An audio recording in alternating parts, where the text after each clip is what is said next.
The beginning of the next workweek started with another bad news for the Ukrainian General Staff and its NATO military advisors. So, on the night of June 10, the head of Chechnya, Ramzan Kadyrov, officially announced that the strategically important settlement of Ryzhivka, located in the northern part of the Sumi region, was completely liberated by Russian troops. According to him, the operation to liberate this village was carried out by the fighters of Spetsnaz Akhmat, together with other units of the Russian army.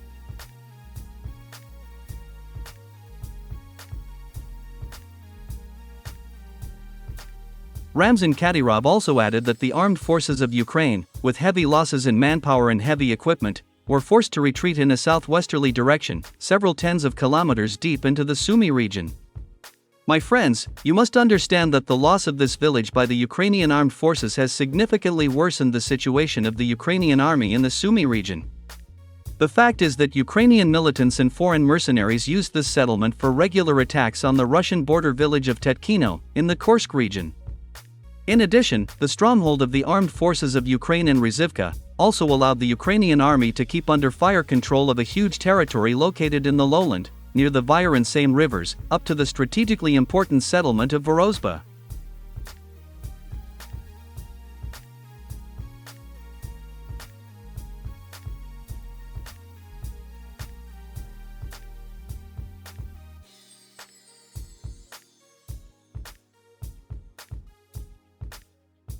Veresa is a small town in the Sumi region, through which important logistics routes connecting the Sumi region with the Kiev and Chernihiv regions pass. Fearing that Russian troops could launch an attack on the city of Veresa at any moment, the Ukrainian High Military Command began to transfer its last reserves to this direction of the front too.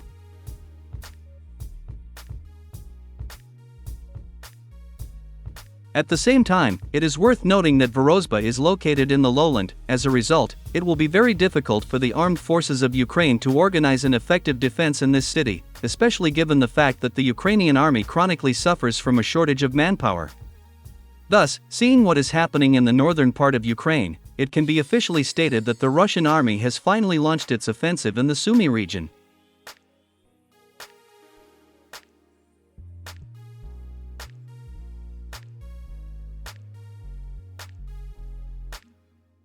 Against this backdrop, it is also worth noting the disturbing news for the Kiev regime from the South Donetsk direction of the front. As it turned out, on the night of June 10, Russian troops also completely liberated the strategically important settlement of Staromayrsk. At the same time, war correspondents noted that the Ukrainian army suffered significant losses defending this village.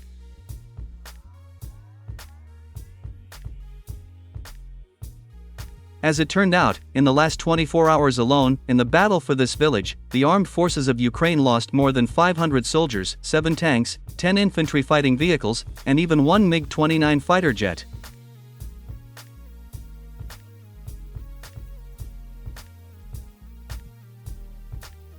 By the way, commenting on the current situation on the battlefield, strategic analyst and former colonel of Swiss intelligence, Jacques Baud, admitted that Russia has achieved its main goal in Ukraine.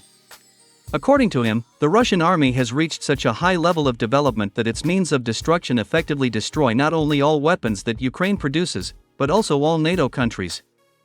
Thus, before our eyes, a large-scale demilitarization of not only Ukraine, but also of NATO countries is taking place. According to the Swiss analyst, the West has come to terms with the loss of Ukraine, and Western countries understand perfectly well that this Eastern European country is done.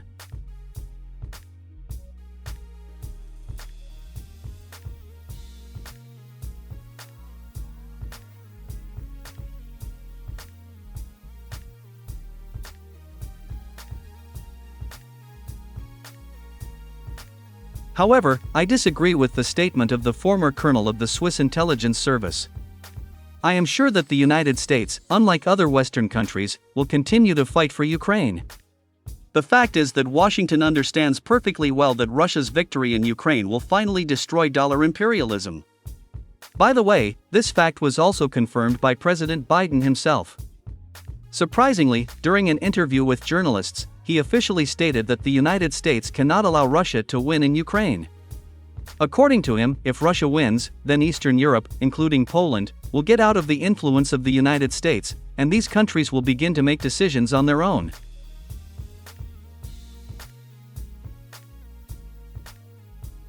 Thus, the US president officially recognized that the countries of Europe are Washington's puppets, and that the United States would do everything to ensure that these puppets would not become independent.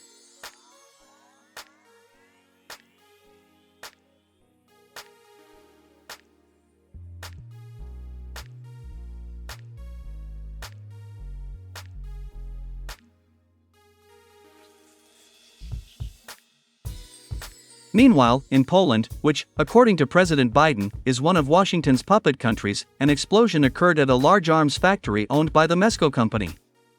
This plant is located between Rzeszów and Warsaw. It is reliably known that this plant produced artillery projectiles, PO-run portable anti-aircraft missile systems, as well as missiles for multiple launch rocket systems. And all these military products were supplied to the Ukrainian army.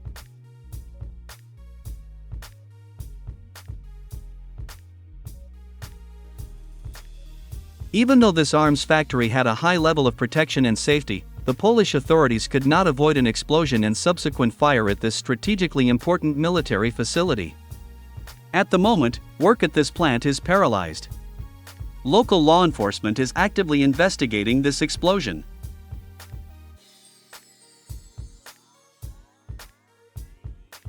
Against this backdrop, Polish Prime Minister Donald Tusk announced the detention of about 10 Polish citizens who are accused of sabotage on Polish territory at the commission of the Russian FSB. The Polish government accuses these saboteurs of working for Russia and preventing the supply of weapons to the Ukrainian army.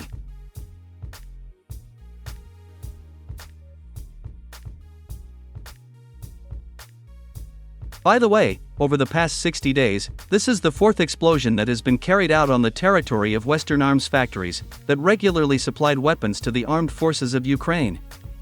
Earlier, similar explosions occurred at arms factories in the United States, Britain, and Germany.